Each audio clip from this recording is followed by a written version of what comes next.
Welcome everybody to another episode of the Workplace Therapy Podcast, where we talk about the realities of working together and healing together. My name's Scott Arrieta. I'm the CEO of Unity & Company. We're a leadership development firm that specializes in unifying leadership teams and catalyzing cultural transformation.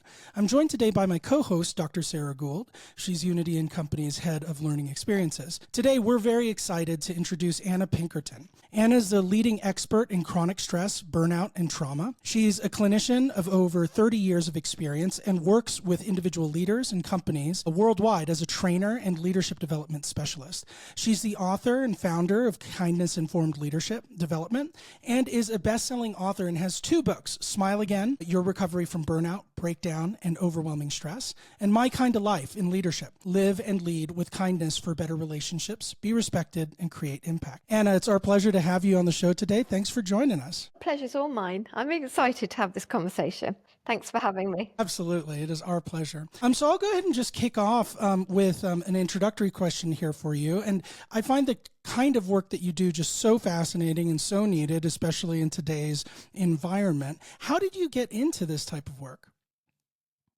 There's a question. Pull up your chairs. Well, it's a bit of a story because I'm a trauma specialist. And funnily enough, I started my trauma journey in America. I came out to study at the University of California there, and I ended up doing 6 months of clinical training. But that, by accident almost, meant that I was focusing on trauma, and I became interested in the lifelong impact that trauma had on people. So over the years, that was 93, 94, and over the years I continued to study trauma, reprocessing techniques, the impact, how to help people recover. So I was a clinician in a clinic waiting for injured people to come through the door, and then I would help them. And I kind of woke up to the sickness of that, really, because I became more accustomed to how people were traumatized, what kinds of things were traumatizing, what the symptoms were, and helping people to get on the recovery trajectory and into healing. And then I thought, well, if I can help people with that, and we can be 2 detectives on the problem and figure out how to get them into recovery and healing, then perhaps I know a bit about what prevention would look like. So I decided to become proactive and go out into workplaces and out to individuals and say, look, this is what can happen. And rather than wait for injured souls to come through the door, I decided, well, let's see what we can do as a preemptive measure, really, and look at really starting to focus on prevention. And of course, when you start talking about any kind of trauma, people see themselves in it. So then people go, oh gosh, that's actually me. I never ever have done a training workshop, for example, and whether it's an hour or a whole day, where you won't get people nodding, or somebody might send me an email after the session, go, I didn't know that near drowning experience when I was 6 was trauma, but actually I've never recovered. All sorts of things. So it was that decision, really, of course, I will help anybody that's reaching out for help, but I just felt, let's do more. It just felt wrong to be a therapist waiting for injury. That's really powerful. My question for you is, what was it that you discovered that made people recover or not recover from their trauma? Well, it's the very, very core of the work that I do now with companies and with leaders of companies. I spent a really long time trying to crystallize what I was finding out. So it wasn't real scientific research, it was more anecdotal research. But I looked at the last 60 people that I worked with, and I looked through the notes, and I thought, but also I just allowed myself to have this cascade of ideas, like what is it that I'm seeing here that I see all of the time? And also, what are the key facets that prevent recovery of any type? And that's where I came to this conclusion that it was relationship with self and one's ability to be fully emotional. So the relationship with the self, the bit that I discovered was, if people fell out with themselves or felt that they could let themselves down, then they had great chasm of distance in their own selves. So there was an internal fight. And that's what I call inner brutality. So they would be incredibly cruel in the way they spoke to themselves, how they treated themselves. Maybe that was even physically hurting themselves. But certainly everybody that wasn't recovering had what I call a high level of inner brutality against self, so that there was this internal haranguing, harassment, and what I call brutality. And that's where the word came. I was like, this is brutal. This isn't just an inner critic. This is really, really being cruel to self. And if you were really, really, really cruel to a child, that child cannot grow, they cannot develop and meet any of their milestones. They just simply can't. So if the adult has become accustomed to that, then that must be thwarting their development, their ability to be personable, their ability to learn. And so I realized that that was really, really crucifying people's ability to look after themselves and therefore look after others. So if you've got a leader of a company with a high level of inner brutality, though they might do really, really well in lots of ways that on paper would look like successful, they can be very, very difficult to be around because they disallow in others what they won't allow in themselves. That was one of the key features. The other one was I realized that people that weren't recovering had a reduced emotional palette. So, and this came to me because I'm an art psychotherapist as well. So I imagined like, oh yes, if you were to give an artist a palette with just 2 colors or 3 colors in it, that's going to reduce what they can do with it, right? But if they've got a full palette of all 10 main emotions, they can have a breadth and depth of emotion. But actually, I found that most of us seem to come out of childhood and early adulthood with 2 or 3 emotions that we favor through no fault of our own. Sometimes that's familial culture, community culture, societal culture, and on top of that, corporate culture or workplace culture, right? Workplaces aren't so keen on feelings. We don't mind you coming and telling us we've had a feeling, but don't have it now. Don't bring it to work with you, right? Come and tell us you've had some sadness, but don't be sad here, right? Mm-hmm. Now, what I realized was that people with a reduced emotional palette and a high level of inner brutality were the people that weren't recovering. So I thought, well, okay, why don't I look at using that as the core to just helping people be more human with themselves, more humane with themselves. And that's where I started. It was like having a really, really tight ball of string and trying to get the threads of trauma and seeing. And yet with these 2 key pillars of being human, suddenly the string just became loose. And we were like, oh, I can see right inside here now without value judgment. So that's what I do now with individuals and teams. It's like, look, if we all understand this, we can understand why somebody that has high level of anger is going to be terrifying to the person that has 0. And you can do that with every single emotion. Somebody with high grief, the person with very little ability to grieve will find that person extremely difficult, i.e. close down your sadness, please. And what I like about this particular model is it's a really simple formula in a complicated place, like the human world and the business world, but you can do something about it. It makes it all more easy without judging. What I think is really powerful about your concept of inner brutality and emotional palette is that you've been able to create an assessment for folks that helps them identify what parts of my emotional palette are really coming up pretty consistently and what parts of myself am I neglecting? And what impact is that having on my ability to show up in the workplace? And it helps us scale that inner brutality to say, wow, I have a pretty high level of inner brutality. And I also only have these 3 or 4 emotions that continue to guide the way I show up to work. And I think being able to evaluate such a intangible thing, most people think this is, soft skills, nice to have emotions or things we don't really talk about at work, but being able to identify it, measure it, name it, and act on it, I think it's such a profound element of your model. Thank you. It's actually the science of being a human in a way. So nobody's doing anything wrong. And I think if you go from that basis, that actually, let me just help you understand what it is to be human. And you wouldn't give a joiner a spanner and say, build the table and a lovely cabinet just with 1 tool. So we can't be human with just 1 or 2 or 3 emotions out of the 10 because we don't get to move through things. And that's the point. Humans need to feel what they feel so they get to move through the experience. Otherwise, the brain doesn't know it's over yet, which is why people get caught, told they're stuck in their ways, they're stuck in the past, quite accusatory. They're not doing it on purpose. They don't know how to have the emotions and allow them, so they get to move through them. and keep things in motion, right? That's the only way that you get for things to be in the past, is to be able to feel it. The brain then puts it in the memory banks and goes, right, okay, phew, I'm resourced now. I get it. I've installed the learning from that. And I've got some resiliences and resources going forward in life. So, Anna, when it comes to assessment, what are kind of key readiness indicators that people have to have if they're going to assess at this level? It's a great question. Really importantly, with all of this type of work, there has to be what I call a companionable atmosphere, a welcoming atmosphere and a curious atmosphere without value judgment. So, for example, I've had clients who have gone to mindfulness sessions. They've been asked to lie on the floor, close their eyes, float back into themselves and meet themselves. Sometimes for the first time, they're meeting themselves in that quiet, and they've had a breakdown or they've had a rupture, psychological rupture of some description.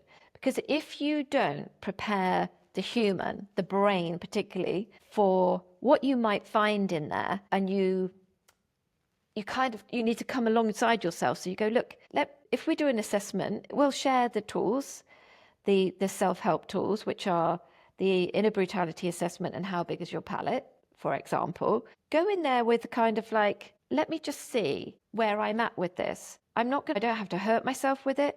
This is just about me finding out another part of myself. It's nobody's fault. No, like nobody decides to reduce their emotional palette. We're all born with it, mostly full, bearing in mind all sorts of neurodiversity. But almost all of us are born with the range of 10 emotions. But by the time we come out into mid-20s, we're like, oh, I love 3 of these. I love 4 of these maybe. But the other ones, they're not great. They're not great. And families just have those different cultures around it also. So it's really important in the corporate world too. So if I'm going to do a talk like this with a team, or even in an individual, I say to them, be open with your head, your mind, and your heart to being a detective with me. Nobody's got all the answers here, but we just open it up to have a look. And you're going to be companionable with yourself.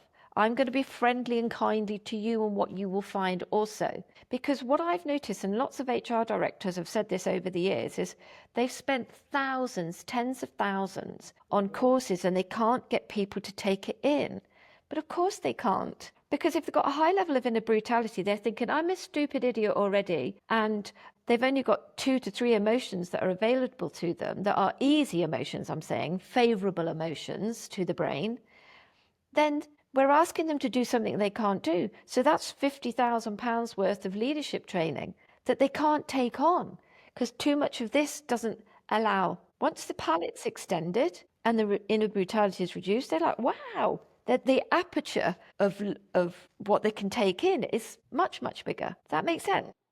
Yeah, it sounds like what you're saying is really the first step is just having an awareness that we Yeah. all have an emotional palette and we all have inner brutality. If you're a human who has existed on this planet, it's what I'm hearing is like step 1 is being aware of it. Step 2 is really evaluating where your mindset and where you're coming from and that inner companionability. And Yeah. then it's being able to fully engage in the content. Sure. And it's tricky, right? Because societally, we tend to there's all sorts of injunctions and narratives around even having a look.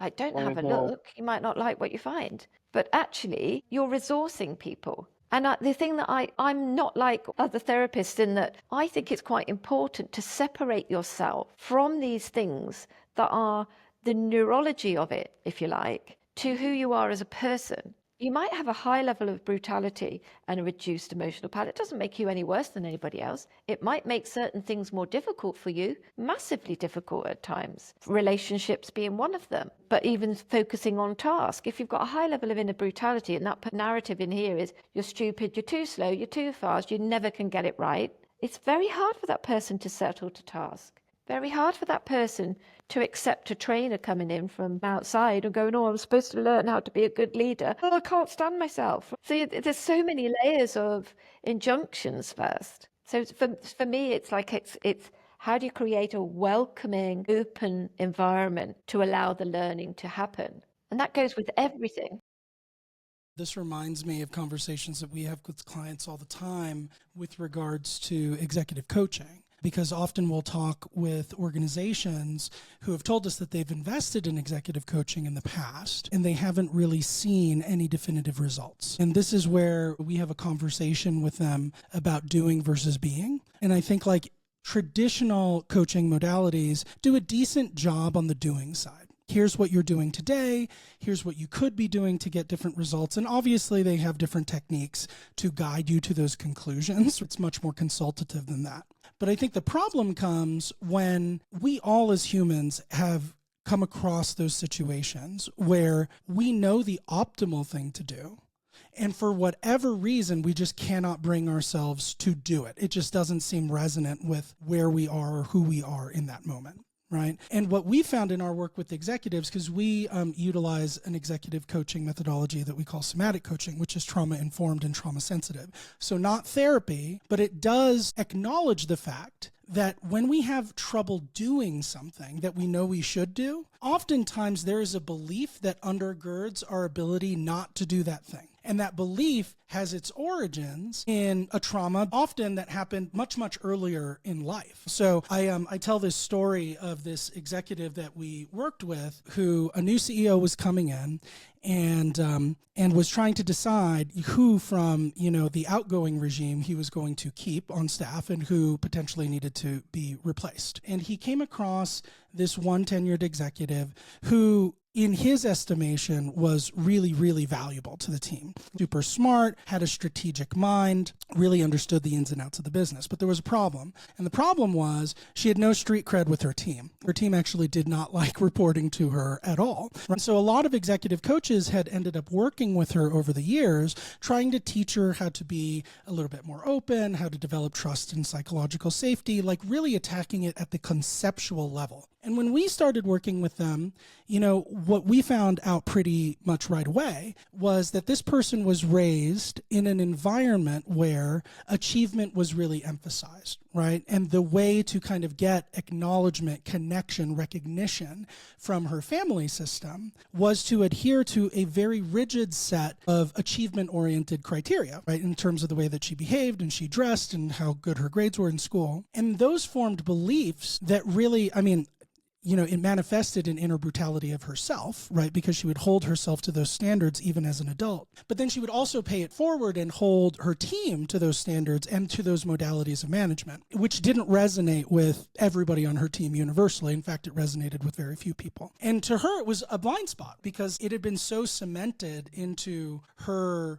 concept of what was right and wrong. It wasn't even something she was willing to reconsider in terms of her approach until we started working on the somatic implications of it. And once we were able to identify it, we were able to go through a process of deconstruction and reconstruction so that she could consciously approach her work from a different way. But I do think that because of what you're saying, a lot of the interventions that organizations end up investing in, because of this trend towards workplaces being less and less emotionally sensitive or emotionally fluent, they become ill-equipped to deal with or help, people who find themselves in this circumstance that you've described with high inner brutality and a low emotional palate. Like, we don't even have the vocabulary to diagnose people like that, which I think is really fascinating. Yeah, and you think about the people that are the procurement people, they're going to have their own reduced palettes and levels of inner brutality. So they're already, it's already more difficult for them. So if you see it as an organism, so the person you're talking about, it's not that person can't or wasn't willing to do it. As an organism, you can't afford to do it if you haven't found it for yourself. Which is why you just can't. You can't say, I tell you what I'll do. That energy that I'm holding back because I don't feel safe, let me share it with you. The organism wouldn't do it. So you're right, it is educative, but it's educative in a way, look, this is what it is to be human, and low palate, high inner brutality, worst case scenario. Because your system, your mind and your body, is going to struggle to be able to move through things. And that makes life really, really difficult. I mean, this is one of the things I'm working on is putting together this training course to train coaches in these elements. Because what happened for many years was coaches from around the world would call me can I jump on a call? Got a client that's really, really stuck, really. And I'd be like, I think it could be this.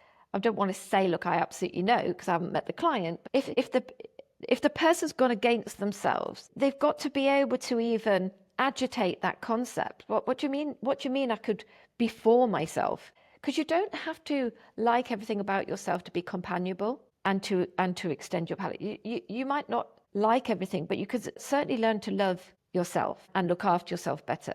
If you've fallen out with yourself at the age of 10 years old, guess what? That person won't be able to stick to an exercise regime that intellectually they know. Because why would you look after you if you feel like you're a pile of rubbish, right? Mhm. So again, it's like people have interviewed me about how is it that we know what a good diet is, but we don't do it? Well, okay, first of all, we're human and moderation is everything. Which also means either side of moderation. If there's moderation, it's not in the middle. It's not the boring grey bit in the middle. It's got to go either way as well. And that's what humans really aren't keen on. We love extremes. Anna, one of the things you talk about in your book and you talk about with your clients across the world is this idea of it's easier to hate yourself and hate oneself than to grieve the traumatic things that have happened in their life. And that idea that, grief is the most painful emotion. Can you explore that a little with us? Yeah. Yeah, usually it's quite easy. If I'm doing an exploration of somebody's emotional palette, it's usually, well, it might just be that I'm practiced at it, but it's quite easy for me to ascertain if there's been traumatic grief or a grieving of a trauma is required. And it's usually that there's a high level of anger because most emotions don't last very long at all. And anger, certainly, once it's expressed, you're through it quite quickly.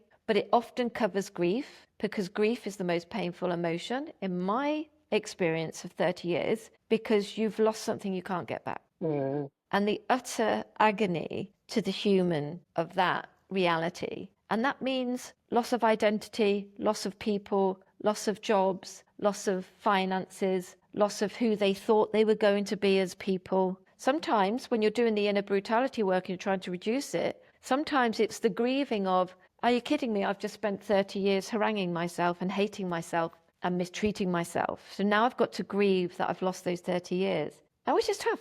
But I say, look, okay, so yeah, that's real. But the alternative is to keep against self and keep yourself split and keep that conflict so that you're always in agony.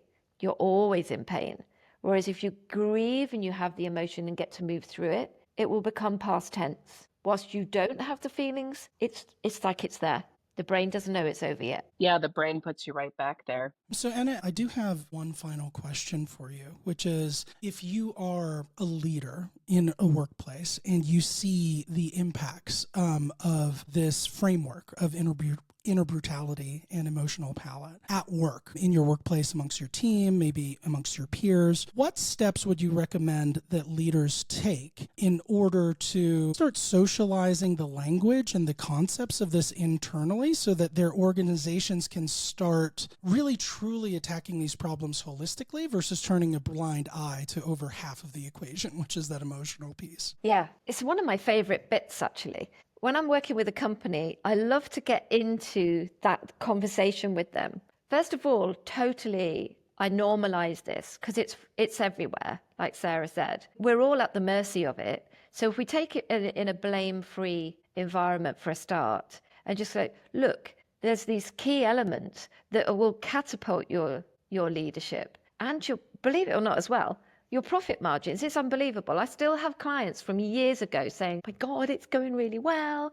This is just, I've just hit this target. It's much more easy. It's quiet inside. So, I would say, have a look at the assessments that we're going to share. And because they were born out of my clinical practice, what I heard hundreds and hundreds of times, the human brain giving up. So the bits that weren't regular, they're not in the assessment, in the inner brutality assessment. And the key thing is, right, this is an energetic issue because if you're fighting yourself inside, you're already using a third of your resources that you could be using for all sorts of things for the day. And what I love about working with companies is You can, in your company, you can kind of own this, and this can become your culture. That's why I call it a kindness-informed leadership, a kindness-informed company, which is an anti-hatred model, by the way. It's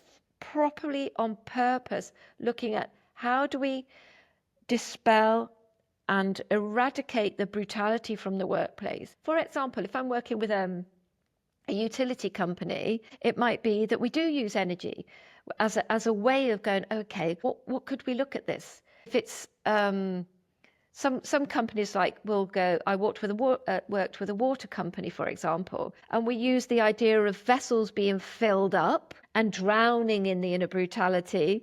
And, so with different companies like oil, for example, oil and water, this doesn't mix. This isn't mixing great. So we've got high level of inner brutality, low reduced emotional palate. Oh, this is really difficult. It's really difficult to me to be a human here. But the key to your question, I think, is when you say to leaders, would you like to get 30% more energy back for your day and your week and your working month? Not many people will say no. Here's the key to doing that.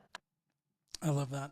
It's so funny because we have similar conversations when we talk to organizations about the work that we do. We almost always start with the statistics on all the research that has been done for treating and engaging with your people in a particular way. And everybody right now is really trying to squeeze every last ounce of productivity and innovation that they possibly can from their organization, but they're overlooking an entire body of work that could reap triple-digit returns if they were just open to interfacing with emotions and with the emotional realities of being human that I think organizations have long been reticent to do. Absolutely. And look, I think that's evolutionary as well, right? Once upon a time, we got all the positive strokes and we got the bloody food. Let's face it. If you were the hunter that had the most physical prowess and you went out there, now I think what's happened is we've evolved to be terrified of emotion.